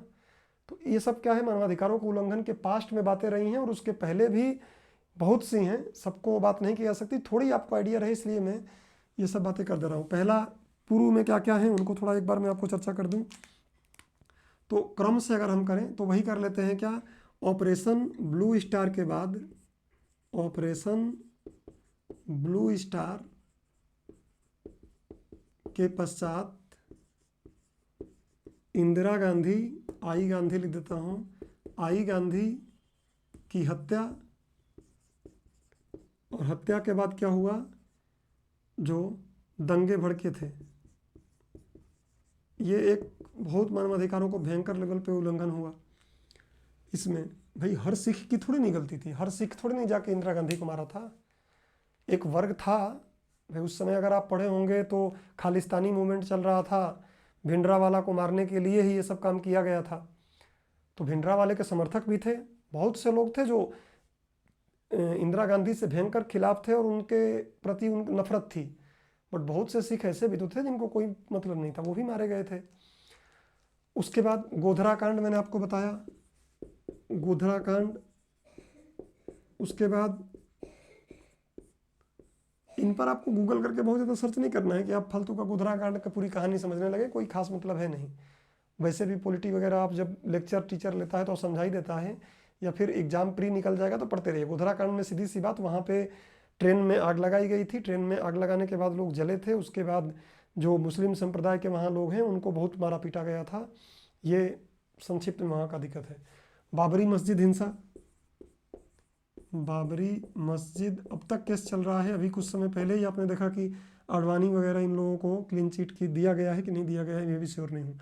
बाबरी मस्जिद के पश्चात मतलब कि ढहने के पश्चात, के ढहाने के पश्चात मैं लिख देता हूँ, ढहाने के पश्चात हिंसा, ये सब भयंकर लेवल पे हिंसा हुई थी।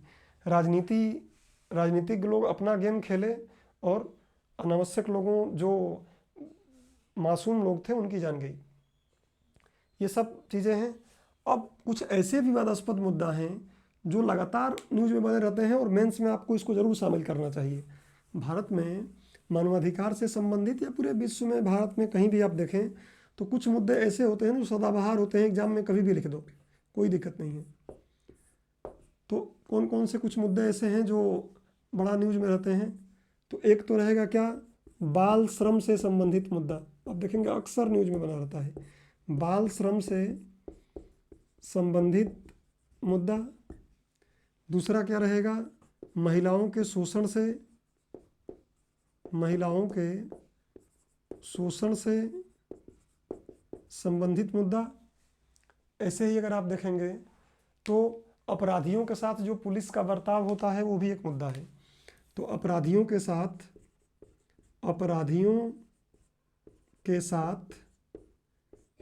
पुलिस बर्ताव, एक तो बात ये है। और प्लस कर लीजिए क्या कि जेल में कैदियों, ये भी लगातार न्यूज़ में रहता है, जेल में कैदियों की दशा। ये कुछ ऐसे मुद्दे हैं जो सदाबहार हैं, चलते आ रहे हैं और अब तक ख़त्म भी नहीं हुए हैं, आगे भी कोई भरोसा है नहीं ख़त्म होने का। पुलिस मुठभेड़ का भी मुद्दा है। आप देखिए पुलिस मुठभेड़ पिछले साल ही आपने देखा, वो कानपुर का विकास वाले का सिस्टम, उसके बाद हैदराबाद वाला आपने देखा। तो अब पुलिस कोई न्यायालय थोड़ी नहीं है कि पुलिस किसी को दंड दे दे। पुलिस का काम तो है कि पकड़ के चार्जशीट दायर जो भी करना है, और न्यायालय सोचेगा कि क्या करना है। बट पुलिस को लगता है कि अपनी छवि अगर बनानी है, बढ़िया है कि बिना किसी मतलब का ही या डायरेक्ट एनकाउंटर कर दो, जो यूपी में खूब हुआ अभी योगी राज में। अनावश्यक आपने विकास दुबे में देखा कि उन्होंने जो कार था उसको पलट के और बोल दिया कि अभी भाग रहा था और इसलिए हमने इसको मार दिया। तो ये सब भी एक मुद्दा है मानवाधिकारों का, और खासकर जो संस्थाएं हैं इस पर इसका झंडा लेके चलने वाली, वो तो इन मुद्दों को उठाती ही हैं। तो ये बड़ा एक ज्वलंत मुद्दा है और चलता रहता है, ये आज की बात नहीं है, कंटिन्यूस चलता आ रहा है। सदाबहार मुद्दों में है, कभी भी आप मेंस में इनको आप लिख सकते हैं। तो इस तरीके से भारत में हमने देखा कि मानवाधिकार के उल्लंघन से संबंधित पर्याप्त मुद्दे हैं, काफ़ी मुद्दे हैं। अब इन मुद्दों को अगर आपने समझ लिया, थोड़ी सी बात और हम समझ लेते हैं कि पुलिस सुधार और जेल में कैदी, ये बड़ा महत्वपूर्ण मुद्दा है। तो पुलिस सुधार तो एक बड़ा विस्तृत टॉपिक है, उसको पढ़ाने में ही लगभग 6 घंटे लगेंगे, इतनी विस्तृत बातें हैं। लेकिन मैं आपको यहाँ पे प्रीलिम्स के व्यू से पुलिस टॉर्चर और कारागारों में जो कैदियों की समस्या है, यहाँ पे मैंने लिखा अभी कि पुलिस के मुठभेड़ या पुलिस की जो बर्ताव है और कारागारों में जो कैदियों की समस्या है, इन समस्याओं को सुधारने हेतु अब तक कई समितियाँ बनी हैं और वो समितियाँ प्रीलिम्स में पूछी जा सकती हैं। तो इसलिए हम लिख देते हैं क्या कि पुलिस सुधार से संबंधित एक टॉपिक पढ़ लेते हैं। पुलिस सुधार से संबंधित कुछ महत्वपूर्ण समितियां। अब देखिए, यहाँ मैं कोशिश करूँगा कि लगभग सभी समितियों की बात कर लूँ और उन सारी समितियों या आयोगों की बात करूँ जो अब तक गठित किए गए हैं। बहुत सी चीज़ें आप देखेंगे, कोई किताब पढ़ेंगे तो उसमें सारी नहीं मिलेंगी, बट मैं लगभग सबकी बात कर लेता हूँ जिससे आपको बात समझ में आ जाए। एक बार पहले समझाता हूँ, फिर फ्लोचार्ट बनाते हैं जिससे कि आपकी अनभिज्ञता दूर हो जाए। देखिए, कैदियों की समस्या सुधारने के लिए मानवाधिकार आयोग लगातार सबसे ज़्यादा काम मानवाधिकार आयोग हमारा यही करता है। न्यायालय का चक्कर काटता है, बोलता है कि वहाँ पे जो अपराधी हैं उनको टॉयलेट बढ़िया नहीं है, उनको खाने का अच्छा नहीं है, उनको दाल अच्छी नहीं मिल रही है, उनको ये नहीं मिल रही है। इनका सबसे ज़्यादा काम यही है और बाकी काम से ज़्यादा ये लोग यही काम करते हैं। खैर, आवश्यक भी है, तो इसको सुधार के लिए, खासकर पुलिस में सुधार के लिए कई अब तक समितियां बनी हैं। पहला 1977 में एक धर्मवीर जी की अध्यक्षता में एक आयोग बना था और उस आयोग का नाम क्या है? राष्ट्रीय पुलिस आयोग। पूछा जा सकता है कि इसमें से किस समिति को राष्ट्रीय पुलिस आयोग कहा गया है। तो ये 1977 में बनी, पहली थी और 4 वर्षों में ये 8 रिपोर्ट दी, लेकिन सरकार के कान पर जू नहीं रहेगा। हालांकि अब उसमें से कुछ बातें हो गई हैं, उस समय सरकार को कोई फर्क नहीं पड़ा। और जाहिर सी बात है, 77 की बात है तो उस समय कौन होगा? इंदिरा गांधी तो अब जाएंगी ही और जनता पार्टी की सरकार आएगी, मोरारजी देसाई। चलिए, तो दूसरी फिर वो बात देख लेते हैं। इसने कुछ सिफारिश दिया। क्या दिया? बोला कि प्रत्येक राज्य में एक प्रदेश सुरक्षा आयोग का गठन कर दिया जाए, एक नया पुलिस अधिनियम बना दिया जाए। हमारा पुलिस अधिनियम 1860 का चल रहा है, अंग्रेजों के ज़माने का, तो इसने बोला एक नया बना दो। फिर इसने बोला कि जांच कार्यों और शांति व्यवस्था से संबंधित जो कार्य है उसको अलग अलग कर दो।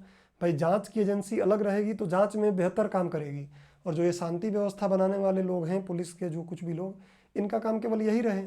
अब यही जांच भी करेंगे, यही शांति भी, तो फिर डबल काम होता है, दोहराव होता है, कहीं ना कहीं सही काम नहीं हो पाता है। फिर इसने बोला कि जो पुलिस मुख्य प्रमुख हैं उनका कार्यकाल तय कर दिया जाए। मतलब डीजी जो होते हैं, डायरेक्टर जनरल ऑफ पुलिस, किसी भी राज्य के, उनका कार्यकाल तय किया जाए।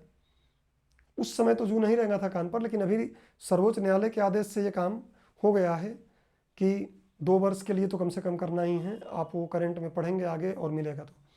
और फिर पुलिस जो प्रमुख है उनकी नियुक्ति की प्रक्रिया तय की जाए। तो अभी थोड़ा, उस समय तो नहीं बना था लेकिन अभी ठीक ठाक हो गया है कि अभी राज्य सरकार 3 लोगों का नाम भेजती है और उसमें से फिर जो यूपीएससी के माध्यम से किसी एक को, 3 का सुझाव यूपीएससी की तरफ से, केंद्र सरकार की तरफ से भेजा जाता है, उसमें से किसी एक को जो राज्य सरकार है वो नियुक्त कर ले रही है। तो ये तो अभी डेवलपमेंट है, मैं 77 की बात कर रहा हूँ। फिर उसके बाद जो समितियां हैं उनके सिफारिशों को नहीं पढ़ पाएंगे हम, समय ज़्यादा लगेगा, और प्रीलिम्स के व्यू से इसको देख लेते हैं। सारे का रिपोर्ट पढ़ेंगे तो इनके रिपोर्ट बहुत लंबे चौड़े हैं और मुझे नहीं लगता कि हर एक बैकग्राउंड के लोगों के लिए काम आएगा। पॉलिटी वालों के और ये जो पबेड वाले हैं उनको ऑप्शनल में ज़्यादा काम आएगा, और GS2 में काम आ सकता है, लेकिन जब 200-250 शब्द का ही हमको लिखना है आंसर, तो फिर सबके सुझावों को लिखना बड़ा मुश्किल काम है।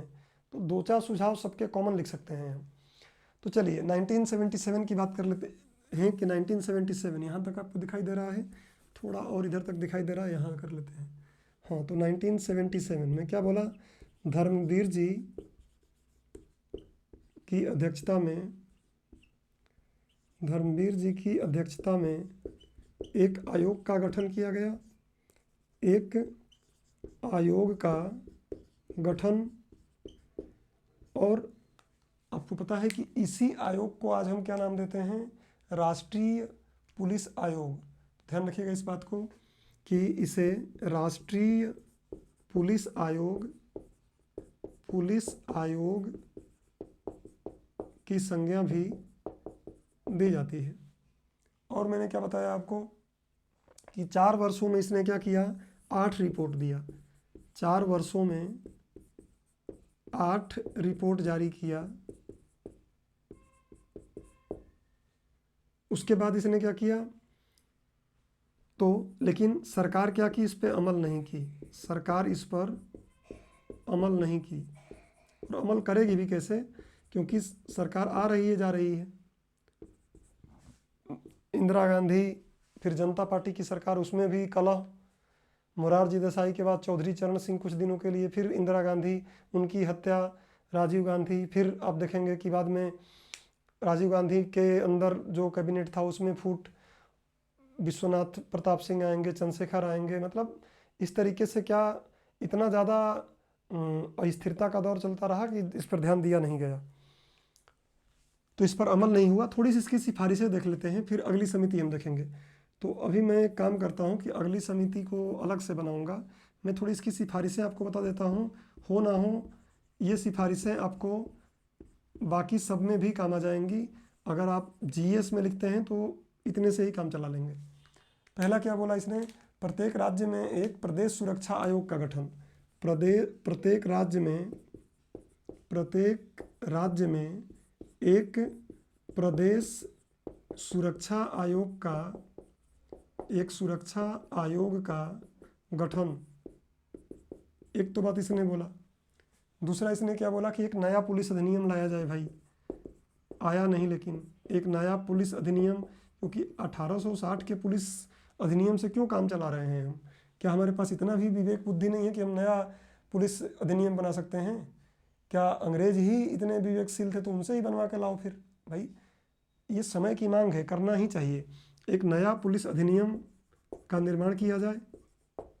फिर इन्होंने बताया कि जांच कार्यों एवं शांति कार्यों के लिए, जांच कार्यों व शांति कार्यों के लिए अलग अलग संसाधन बनाइए। जो पुलिस हैं जांच वाले, उनको जांच करने दीजिए बस। जो शांति व्यवस्था बना रहे उनको शांति व्यवस्था बनाने दीजिए। फिर पुलिस जो प्रमुख है, पुलिस प्रमुख का कार्यकाल तय कर दो। कार्यकाल थोड़ा एक तय कार्यकाल दो, ऐसा नहीं कि 6 महीने में हट जाए। सुप्रीम कोर्ट के जज तो है नहीं है भाई, सुप्रीम कोर्ट के जज में भी यही लफड़ा है ना कि आते हैं 3 महीने 4 महीने रहे तो फिर दूसरा आ गए, फिर दूसरा आ गए। अगर हमको छोटे एग्जामों का तैयारी करना पड़ता है तो हालत ख़राब हो जाती है न्यायाधीशों का नाम याद कर करके। हर साल में 1-2 न्यायाधीश बदल रहे हैं। और उसके बाद क्या किया गया कि पुलिस प्रमुख का कार्यकाल तय कीजिए, और इन्हीं पुलिस प्रमुख की जो नियुक्ति है वो नियुक्ति मनमाने ढंग से, ऐसा नहीं कि राज्य को लगा कि ये पुलिस वाला हमारा भक्त है तो इसको डीजी बना दो, ये सही बात नहीं है। तो नियुक्ति की प्रक्रिया बेहतर की जाए। इस टाइप की कुछ महत्वपूर्ण मैंने बातें लिखा, ऐसा इन्होंने सुझाव दिया था। उस समय अमल नहीं किया गया। आज ये 2 वाले तो आप देखेंगे अमल हो चुका है। ये 2 वाले सुप्रीम कोर्ट ने ही डंडा लेके खड़ी हो गई कि आपको करना ही पड़ेगा, और सरकार को कानून बनाना पड़ेगा। जब तक कानून नहीं बना है तब तक आपको हमारे आदेश मानने ही पड़ेंगे। और आप न्यूज़ पढ़ रहे होंगे तो आपको पता होगा, कर दिया गया है, ये चीज़ चल रही है, अच्छी बात है। और भी अलग अलग समितियों ने जो रिपोर्ट दिया है उन रिपोर्टों को भी हमें ज़रूर लागू करना चाहिए। मैक्सिमम चीज़ों को लागू करना चाहिए जो संभव हो। अब हम लोग बात करेंगे कि और कौन कौन सी समितियां हैं, उन समितियों की भी थोड़ी चर्चा कर लिया जाए। तो और जो समितियां हैं उनकी हम बात कर लेते हैं। अब 1997 में आते हैं हम लोग। अब केवल फैक्ट में लिखेंगे, और ये प्रीलिम्स में उम्मीद है कि आ जाए। पिछले साल भी न्यूज़ में था, इस साल भी न्यूज़ में है। पिछले साल नहीं आया, इस बार मेरा जहाँ तक सोच है कि आ सकता है। तो क्या क्या है, 1997 में इंद्रजीत, उस समय क्या थे, ये गृह मंत्री थे। तो मैं लिख देता हूँ तत्कालीन गृह मंत्री इंद्रजीत गुप्त ने सभी राज्यों के राज्यपालों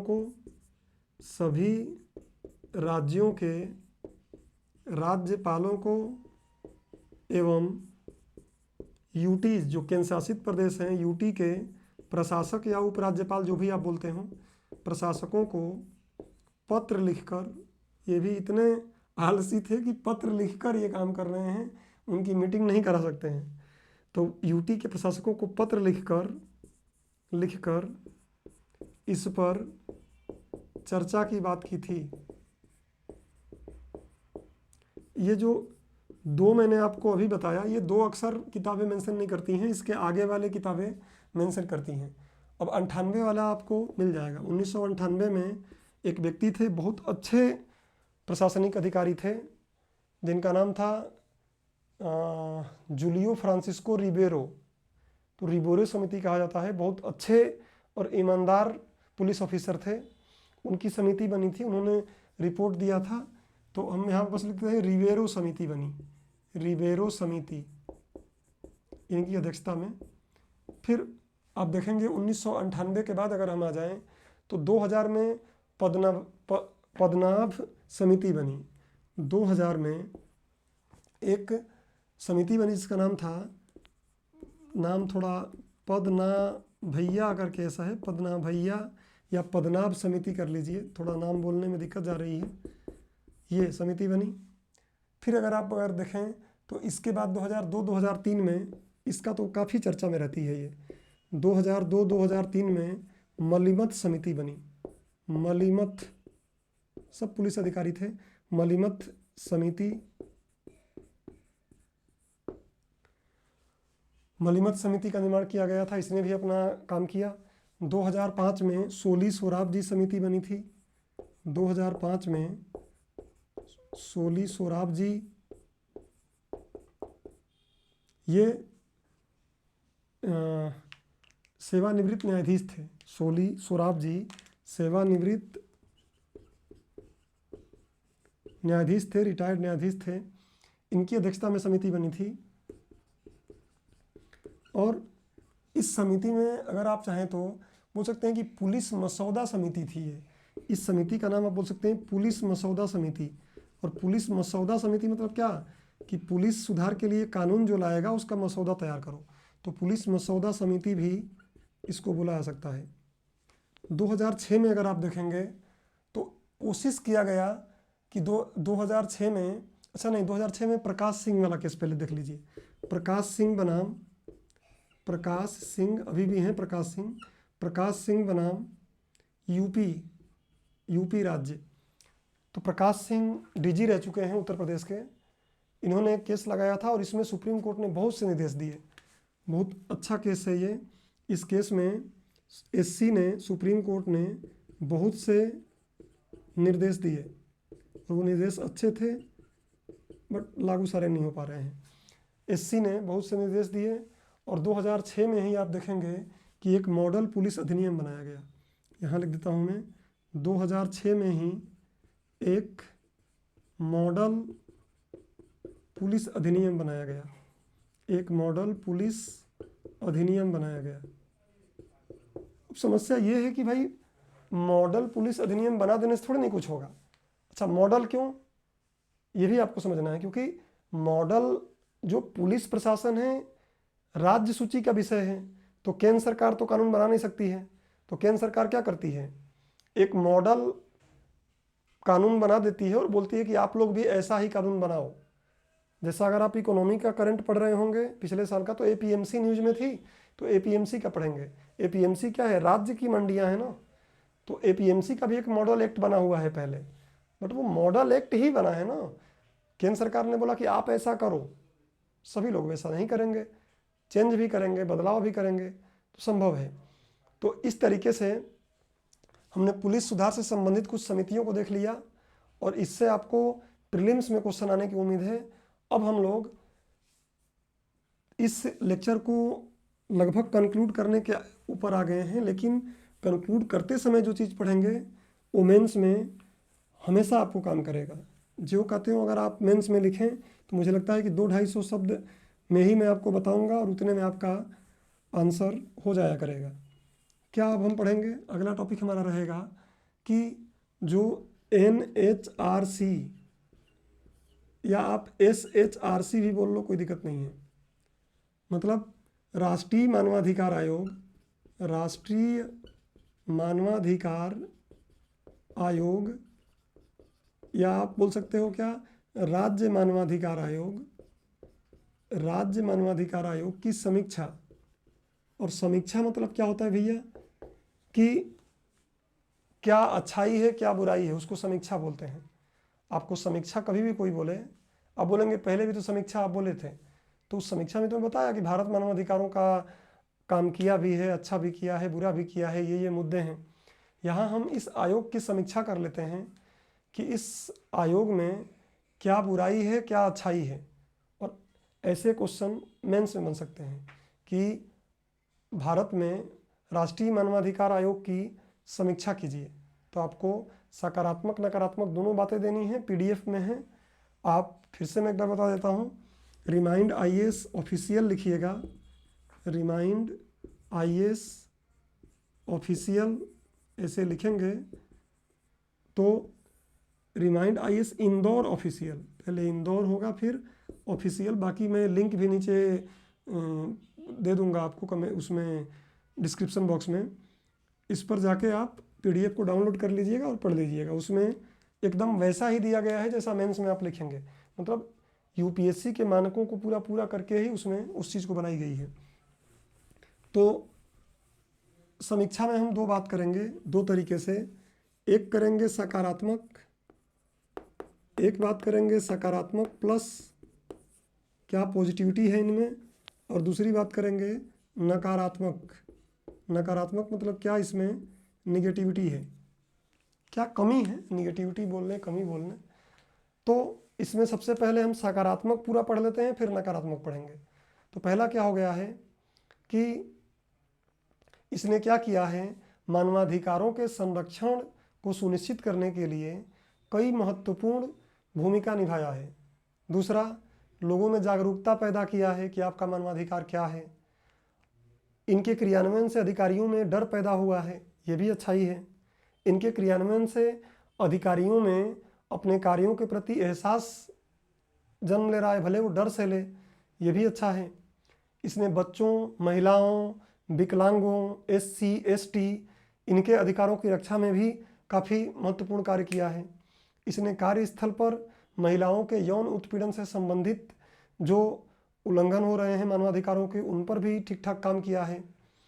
उसके बाद जेल में जो कैदी हैं उनकी दशा सुधारने में भी, और जेल में उनकी मौत जो हो जाती है उनके ठीक करने के लिए भी काफ़ी प्रयास किया है, और पहले की तुलना में तो कहीं ना कहीं ठीक हुआ भी है। और झूठी जो पुलिस मुठभेड़ होती है उसको रोकने में भी कहीं ना कहीं इसकी सकारात्मक भूमिका रही है। तो पहले सकारात्मक लिख लेते हैं, फिर नकारात्मक पे आते हैं।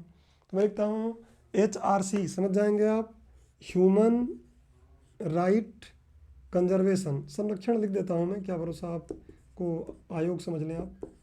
HR हिमेश रेशमिया नहीं, ह्यूमन राइट। तो मानवाधिकार संरक्षण को सुनिश्चित करने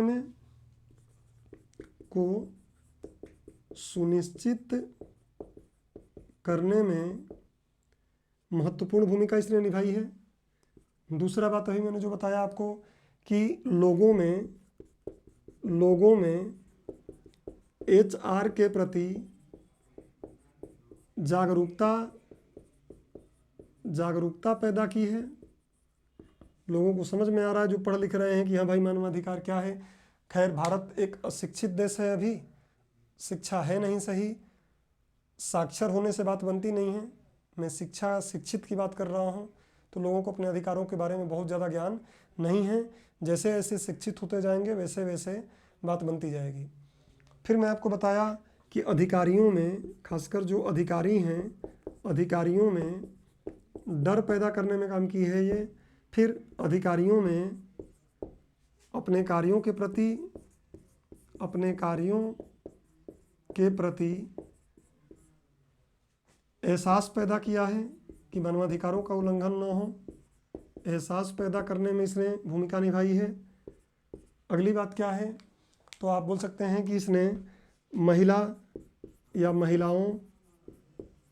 महिलाओं, बच्चों, SC, ST, विकलांग या दिव्यांग बोले अच्छा लगेगा, दिव्यांगों के मानवाधिकारों की रक्षा मानवाधिकारों की रक्षा से संबंधित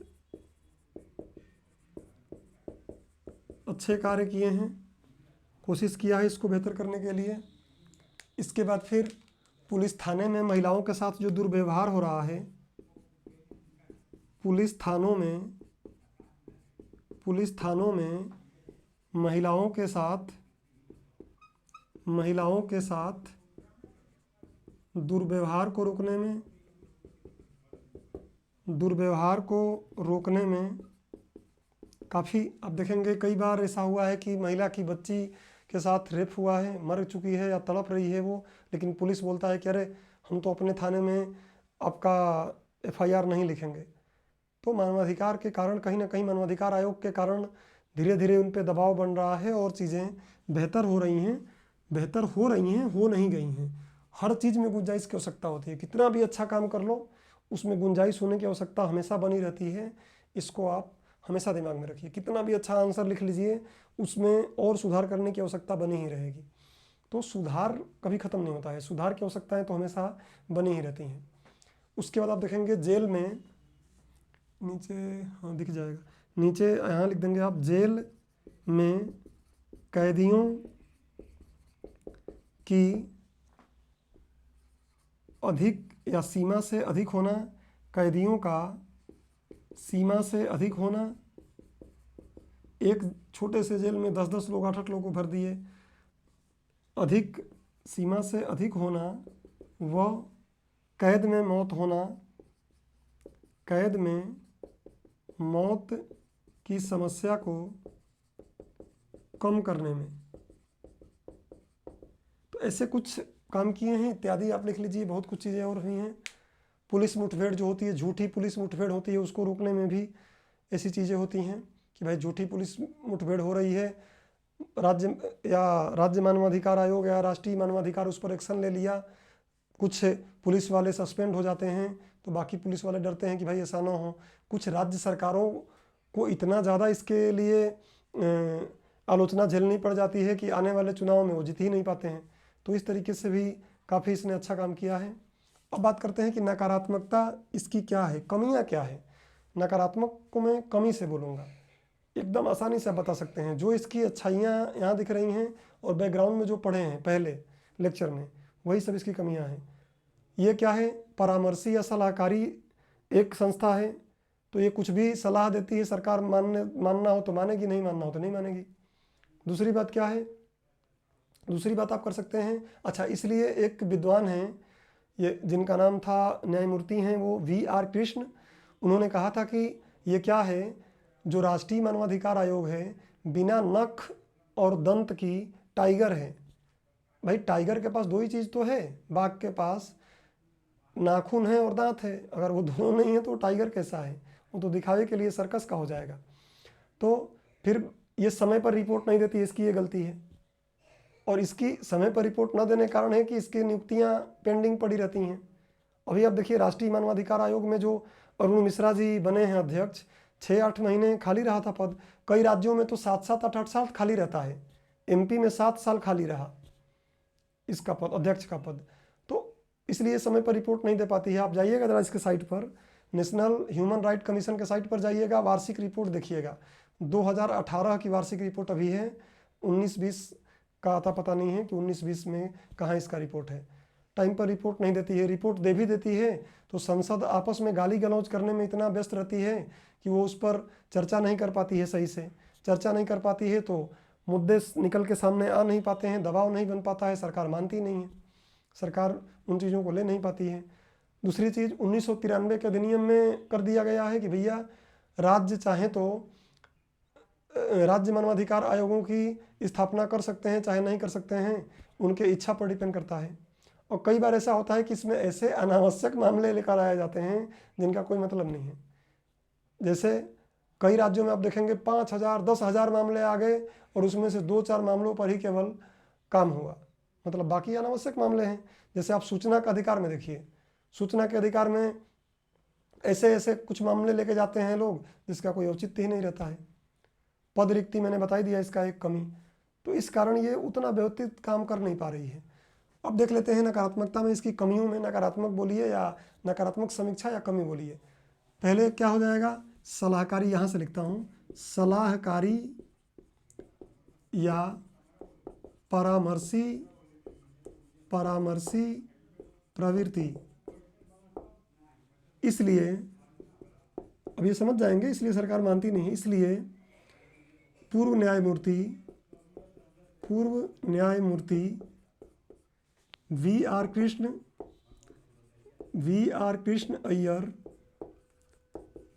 कृष्ण अय्यर ने इसे नख व दंतविहीन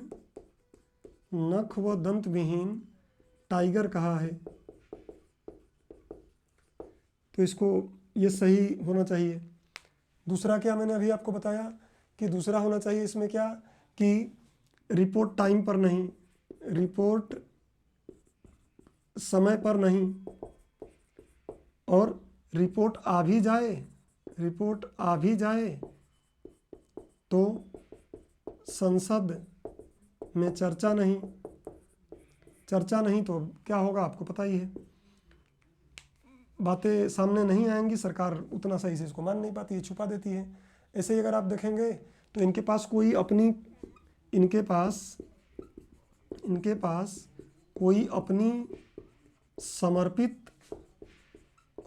समर्पित जांच एजेंसी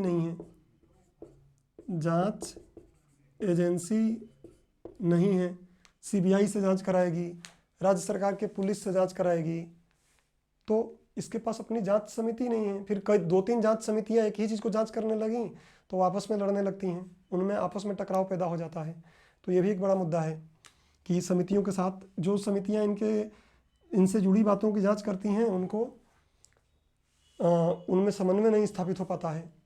उसके बाद आप देखेंगे कि कई बार इसका राजनीतिक दुरुपयोग हो जाता है। बोला जाता है कि बीजेपी ने ये करा दिया, राजनीतिक दुरुपयोग की भी हो ही जाए, जरूरी नहीं है, लेकिन दुरुपयोग की आशंका बनी रहती है। ये भी है, जैसे बोलते हैं लोग कि सीबीआई जैसा केंद्र सरकार चाहती है वैसा करती है। तो इस तरीके से क्या है, दुरुपयोग होने का चांसेस इसमें रहता है।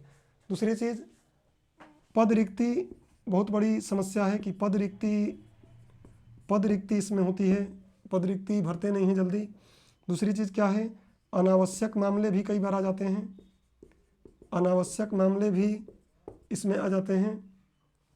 और उसके अलावा मैंने आपको अभी बताया कि एक चीज़ और इसमें हम बोल सकते हैं क्या, कि राज्यों में इसके निर्माण के लिए इच्छा पर छोड़ दिया गया है। यहाँ लिख देता हूँ मैं, इनके राज्यों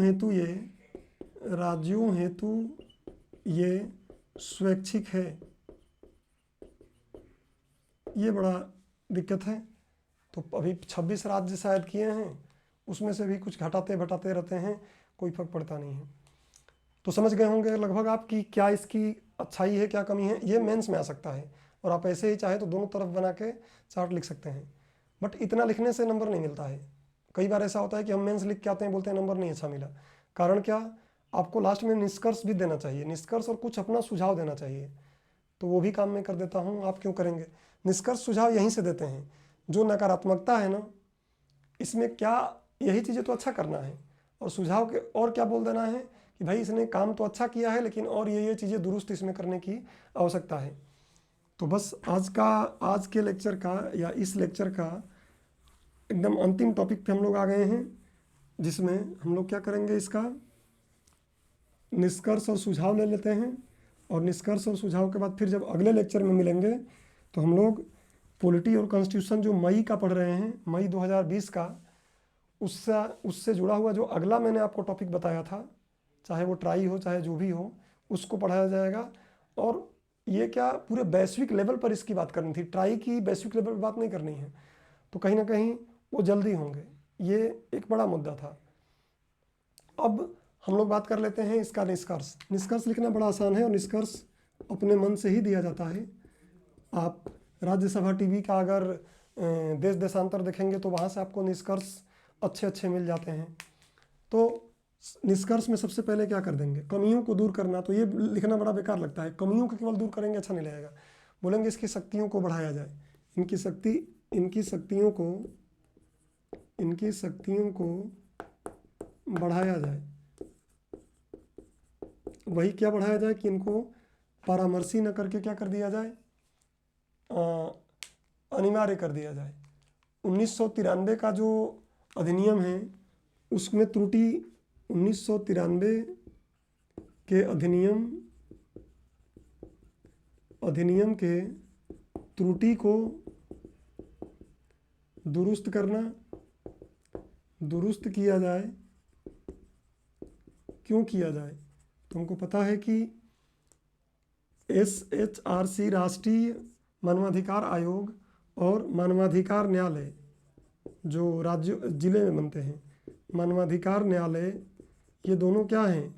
स्वैच्छिक हैं।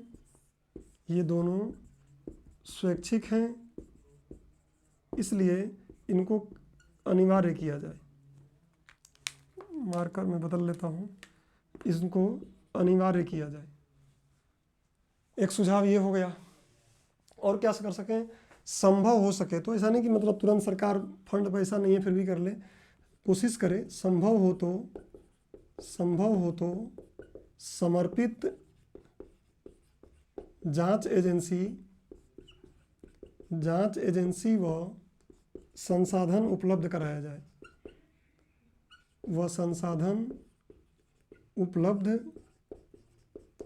जाए। तो ये ठीक है। अब क्या बच गया? अब इसके बाद कुछ और सुझाव देखिए कितना दे सकते हैं, लेकिन हमको 200-250 शब्द में तो लिखना भी है भाई। उसके बाद क्या है? रिक्तियों को समय पर भरा जाए या रिक्ति छोड़ा ना जाए, तो रिक्तियों को समय पर भरा जाए। जो कमियां हैं वही तो वही तो दुरुस्त करना है। और संसद में रिपोर्ट, और दूसरी चीज़ क्या है, ये रिपोर्ट टाइम पर दें। रिपोर्ट वार्षिक रिपोर्ट जो होता है, कम से कम एक तो रिपोर्ट दें ही, बीच में देंगे तो और अच्छी बात है। रिपोर्ट समय पर, समझ जाएंगे आप, समय पर दें। संसद में इस रिपोर्ट पर व्यापक चर्चा हो,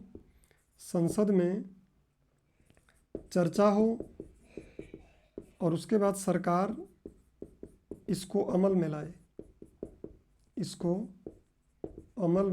लाए। ये सुझाव दे सकते हैं। मतलब निष्कर्ष लिखते समय ऐसे लिखेंगे आप कि निस्संदेह ही राष्ट्रीय मानवाधिकार आयोग भारत में मानवाधिकारों के संरक्षण में अत्यंत महत्वपूर्ण भूमिका निभाई है, परंतु अभी भी इसमें सुधार की कई गुंजाइशें हैं, जैसे कि ये बातें लिख देंगे। तो दोस्तों, इस तरीके से मैंने राष्ट्रीय मानवाधिकार आयोग और उससे संबंधित मुद्दे या मानवाधिकार और मानवाधिकार से संबंधित मुद्दों पर जो संभव हो सका उसको पढ़ाया। करेंट अफेयर्स की तरह ही पढ़ाया। अभी इसको और डिटेलिंग किया जा सकता है। अगर एक्चुअल क्लास ले रहा होता मैं, 18 महीने का, 2 साल का, 3 साल का या 1 साल का क्लास चल रहा होता बैच का, तो चीज़ें और इसमें एलाबोरेट करके और समझाई जाती बातें।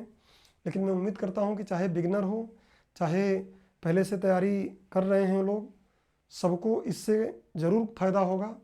आप इस लेक्चर को सुनिए, फ्लो चार्ट बनाइए, एक बार टेलीग्राम पे जाके PDF पढ़िए डाउनलोड करके, और उसके बाद जब भी आप रिवीजन करेंगे 5-10 मिनट का रिवीजन होगा। प्री में भी बात संभाल लेंगे और मेंस में भी इससे जुड़ी बात संभाल लेंगे आप। तो अभी ये पॉलिटी कॉन्स्टिट्यूशन का एक बात कंप्लीट हो गई है। अब अगली बात मई जो है 2020 का, वो अगले लेक्चर में करेंगे, और मुझे लगता है कि अब आने वाले 1 या 2 लेक्चरों में बाकी जो पॉलिटी बची हुई है सब हो जाएगा। फिर हम लोग मई का ही इकोनॉमी उठा लेंगे, फिर साइंस टेक उठा लेंगे।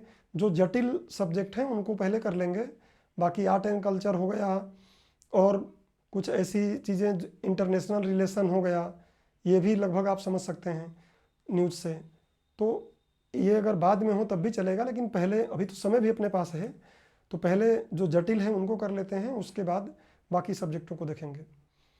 उम्मीद करता हूँ कि आपको लेक्चर समझ में आया होगा और ये लेक्चर भी समझ में आएगा। कोई डाउट हो आप कमेंट में लिख सकते हैं, उसका आपको जानकारी अगले लेक्चर में दे दिया जाएगा। और कमेंट आप अच्छे कर सकते हैं, अपने सुझाव कर सकते हैं। जिस पर आगे अमल में लाया जाएगा। ये कोई भारत सरकार या है नहीं कि आपके सुझावों को अमल में नहीं लाएगी। आप सुझाव दें, अच्छे सुझाव होंगे, उसको अमल में लाया जाएगा, क्योंकि सुधारने के लिए लोगों की सलाह भी काफ़ी आवश्यक होती है। तो ठीक है दोस्तों, हम मिलते हैं अगले लेक्चर में। अपना ध्यान रखिए। धन्यवाद।